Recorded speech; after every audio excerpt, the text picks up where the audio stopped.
back of the rim. Got it! On the slam. Oh, using Curry way downtown. Oh, what a shot from Curry!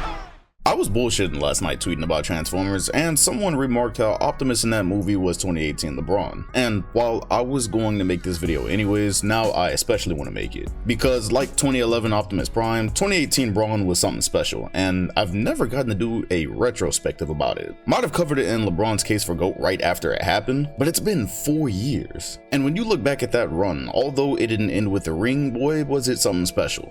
Let's start with the fact that this team was a dumpster fire through and through, from start to finish. The 2017 finals happened, they were predictably beaten by the Warriors with Kevin Durant, and they needed to shake things up.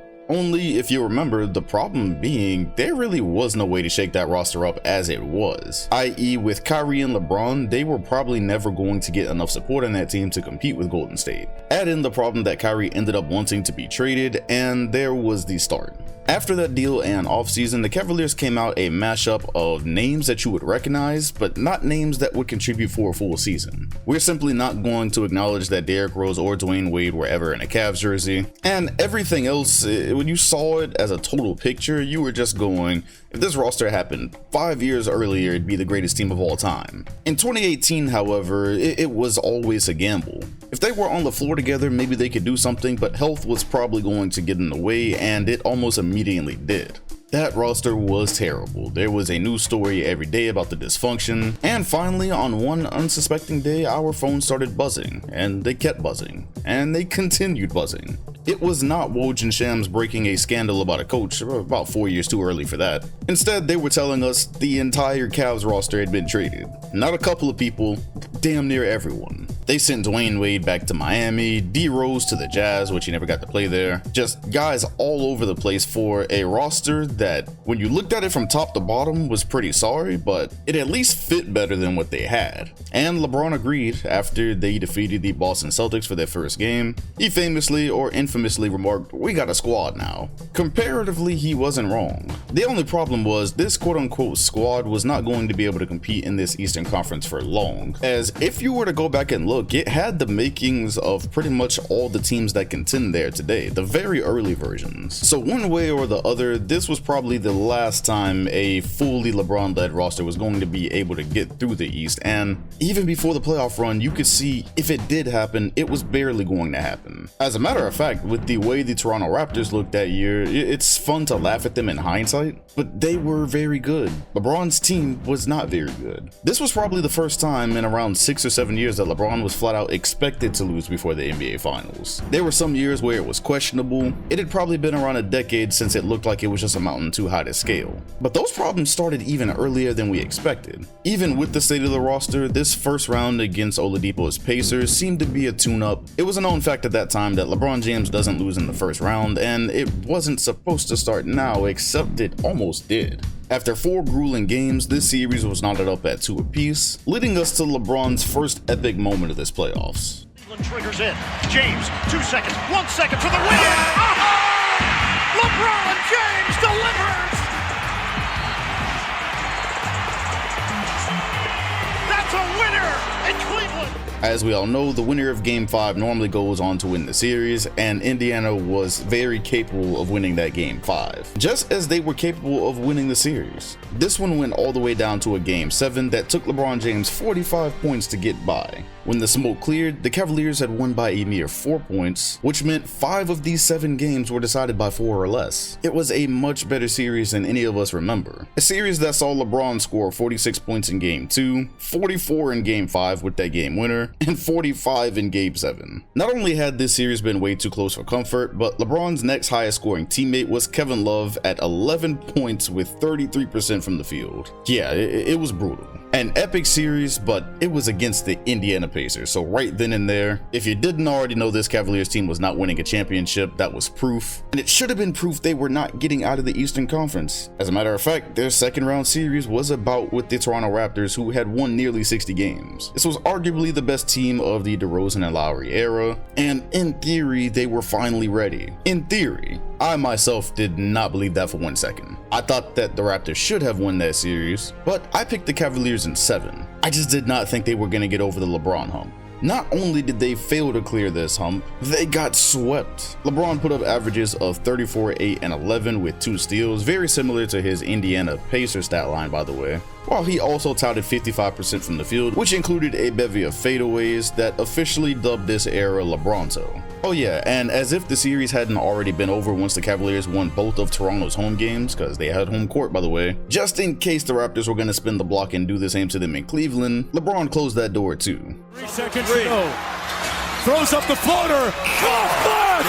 Good night, Cleveland! That is for you!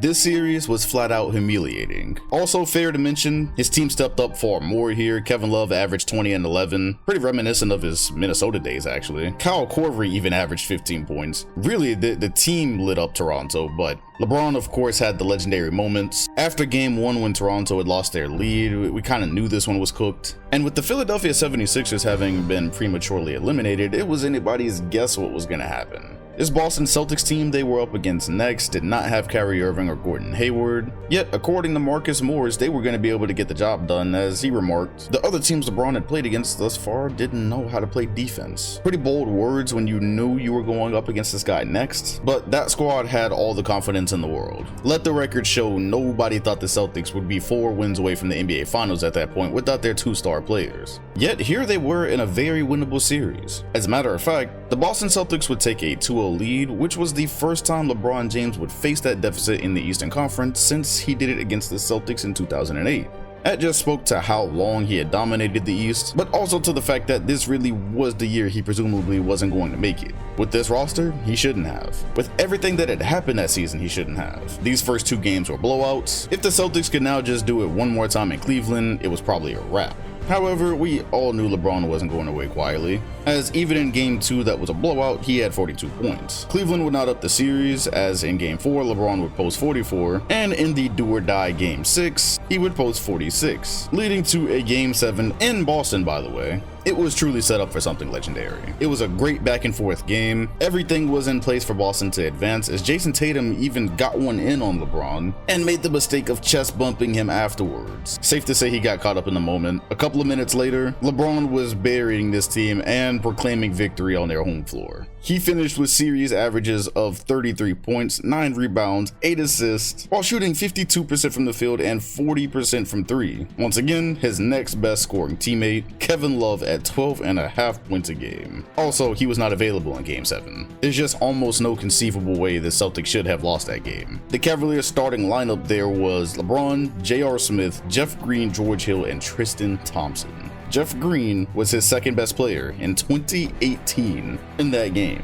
As Jeff Van Gundy was sure to remark, he had never seen anybody do more with less, which was quite unfortunate for the viewers because he was now going to have to take that feat against quite possibly the best team of all time. Most of us were hoping the Rockets made the finals just because at least there would be some conceivable chance for there to be a competitive finals regardless of whether the Cavaliers or Celtics made it, and even then a healthy Rockets team would have destroyed either one of them more than likely. Either way, this was supposed to be a very quick and painless sweep, yet at least for one game, LeBron would give us one of the greatest finals performances of all time. Here he was yet again doing the impossible, going shot for shot with the Kevin Durant Golden State Warriors. Nobody believed he could duplicate this 4 times and win a series, but to even have gotten a game off of this squad would have been a feat. He gave them absolutely everything he had just for it to be ruined at the final seconds.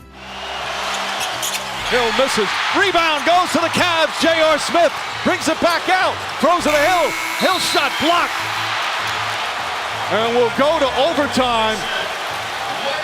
You get the feeling J.R. Smith thought they had the lead. He didn't know the score. I think exactly. That's a bad mistake by J.R. Smith. When the smoke cleared from that, LeBron had finished with 51 points, 8 assists, 8 rebounds, and shot 59% from the field. That unfortunately would be his last Herculean effort of this postseason run. There was simply no more to be done against this Warriors team. If they were going to get a game, it would have been that one, and they still wouldn't have won the series. That did not stop this from being one of the single greatest playoff runs of all time. With the Cavaliers roster being as weak as it had been in years, plus the Eastern Conference very much about to change the balance of power, LeBron would leave and start a new journey in the West. But there is no doubt that getting that Cavaliers team to the NBA Finals has got to be one of the better accomplishments of his career. If you want to say the Pacers were a weak team and the Boston Celtics were injured, there is still the case of the Toronto Raptors that very much should have at least won 2 or 3 games. Getting swept, legendary moments, video game-like stat lines, 2018 LeBron will likely not be duplicated, the same way 2011 Optimus hasn't.